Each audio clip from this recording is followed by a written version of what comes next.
Hello everyone! Today's video is about explaining all those digital modes available to ham radio operators currently. Last week I had a friend over, which is a ham as well, and this guy works in computers and is highly technical, but had some question about all those digital modes because he wanted to start maybe doing DMR or Yaesu C4FM. And he came over and I started explaining everything to him, and he says, oh, now it's clear, you should do a video about this. So this is what I'm doing today. I'm going to try to explain very quickly, so if you're looking for codec explanation and all the data where it goes and how it works, this is not the video for you. This is for the common user who wanted to know a little bit more about digital mode and want to get his mind what's the difference between DStar, DMR, and Yaesu C4FM. So we will start with explaining the concept of digital voice. First, let's start explaining the difference between analog FM radio and using a digital radio. We are used in analog to have repeaters. Repeaters are located strategically on top of mountains, on top of high grounds, high building, to make sure that they can reach and view all the user the further as possible. So if you have a small HT radio, you can actually, if you can reach the repeater, you can actually talk to your friend that is mobile somewhere in reach of that repeater. Because the earth is round, this is very helpful and help you cover, putting the repeater in the center at high ground, so it lets you cover a certain wide area in a VHF and UHF because there is no propagation, well, no propagation like HF, so you need to cover, the line of sight.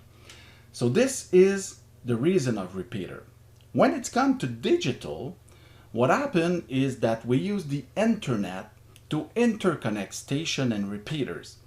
And the reflector, what we call a reflector, is actually the digital repeater located on a server in the internet.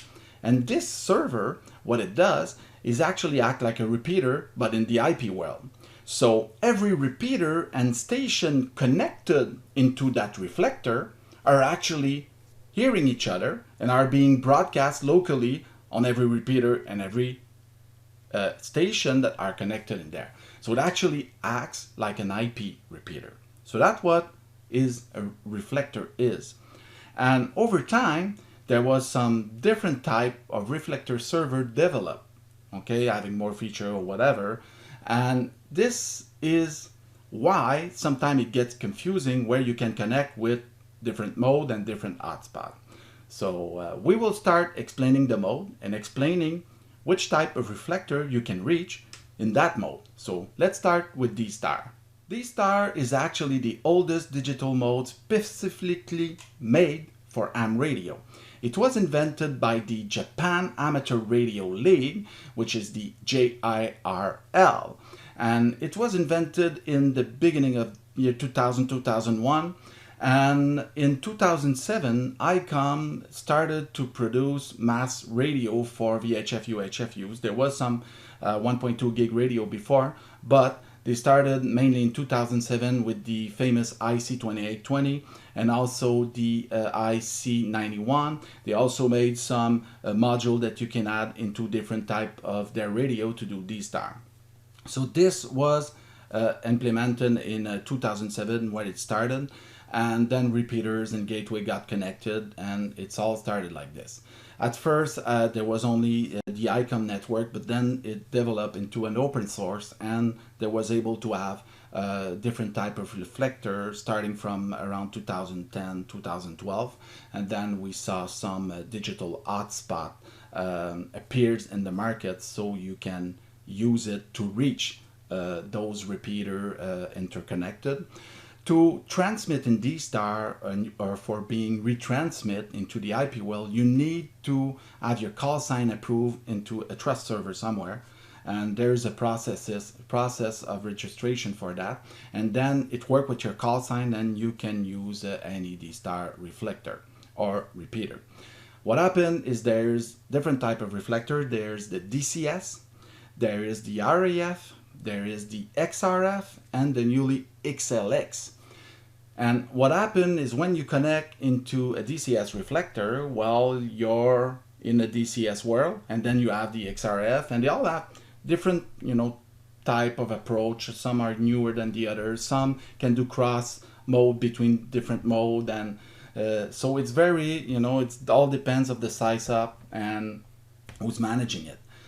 Here in Quebec, we have our national club that has a repeater network that use a reflector called V2 VPS, where we all connect and all the repeaters are connect, and then you have access, everybody can talk to each other.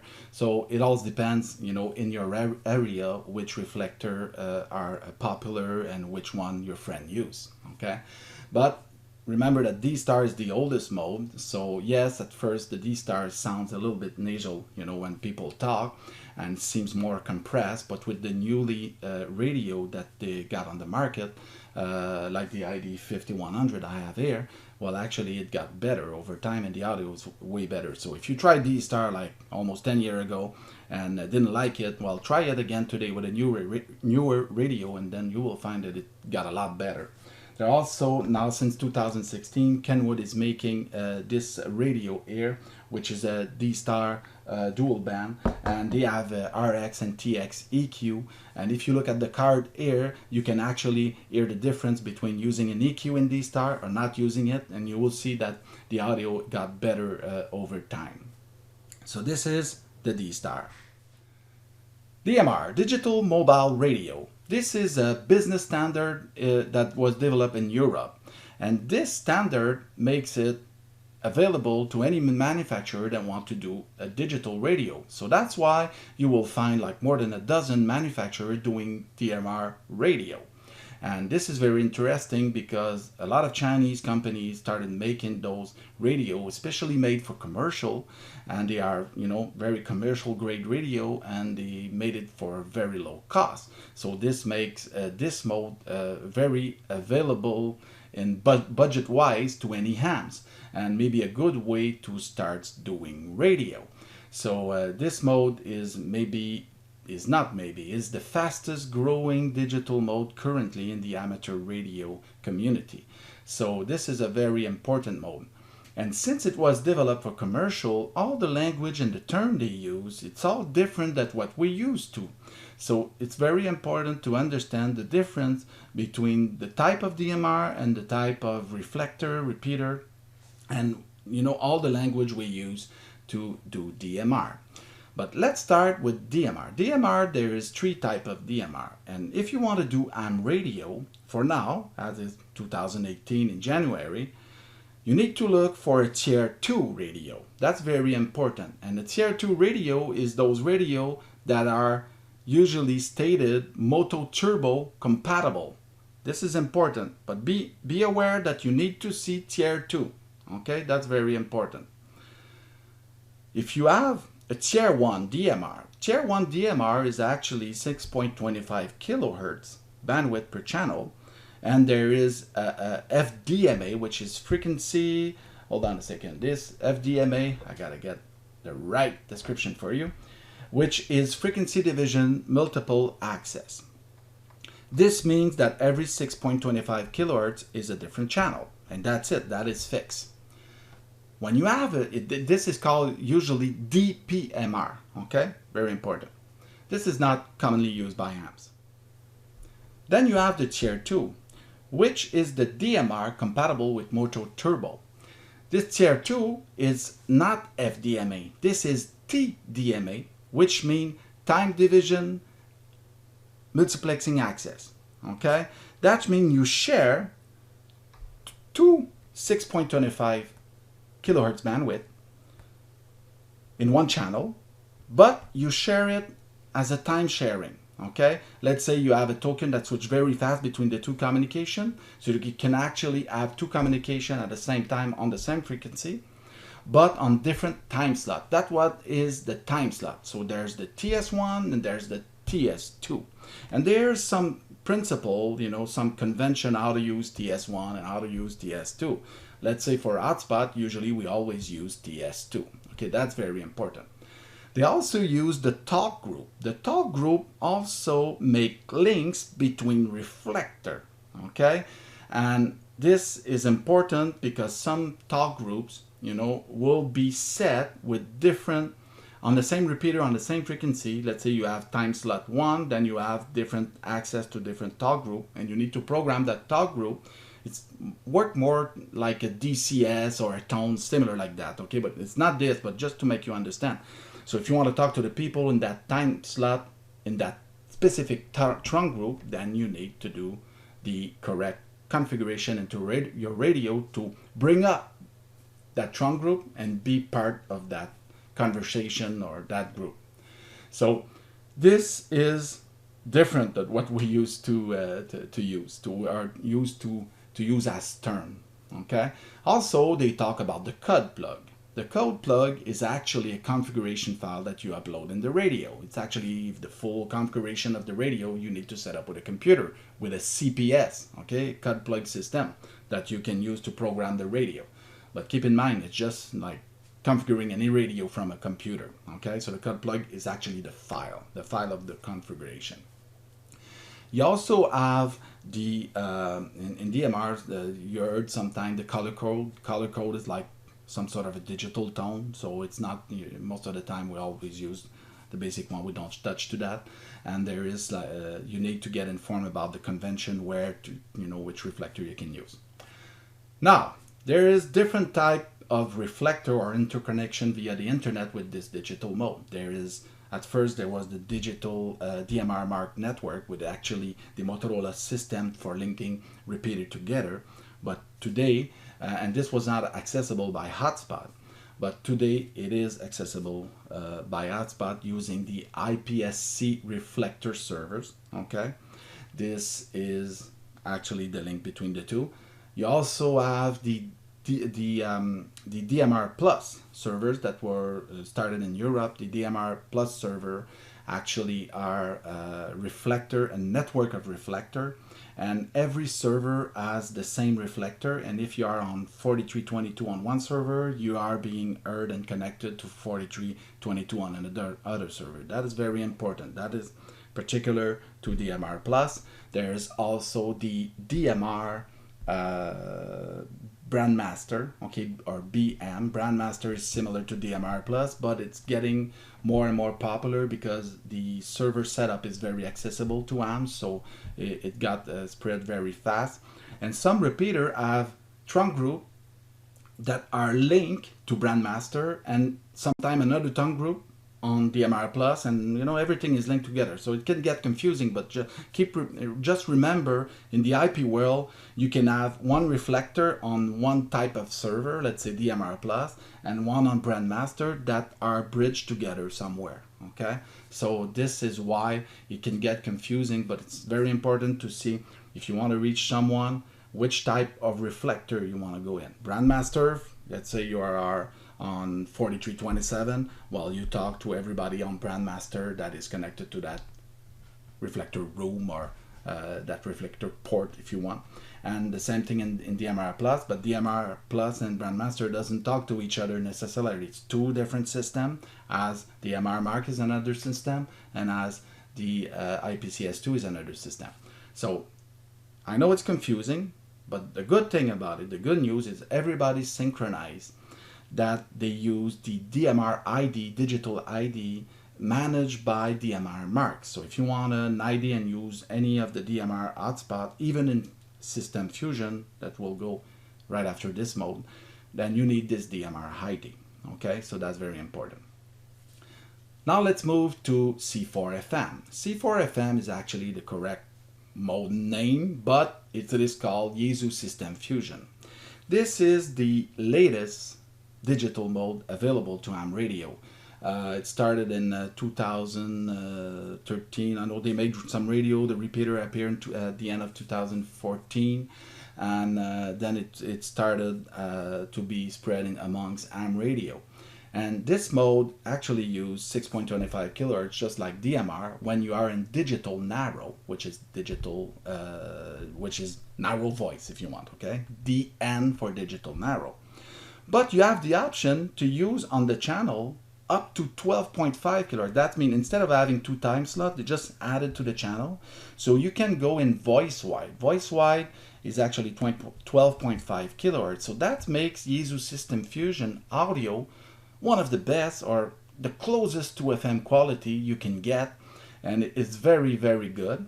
When you use the digital narrow, the second part of the channel is used for data. So you lose some data information when you go to voice wide. And what they did is they started their own reflector network. They call it the WireX network. And they call an hotspot, okay, a station to connect to those reflectors, they call it a node.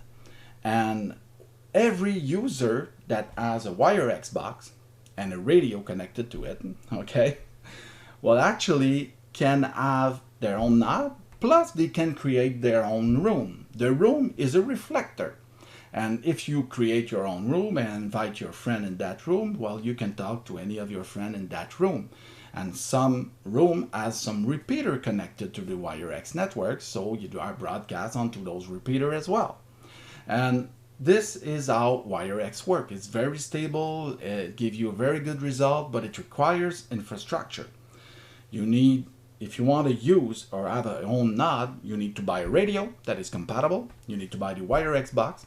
You need to connect it together to the internet, and then this will, you know, fix your radio. You cannot use it anymore because it is dedicated to the node.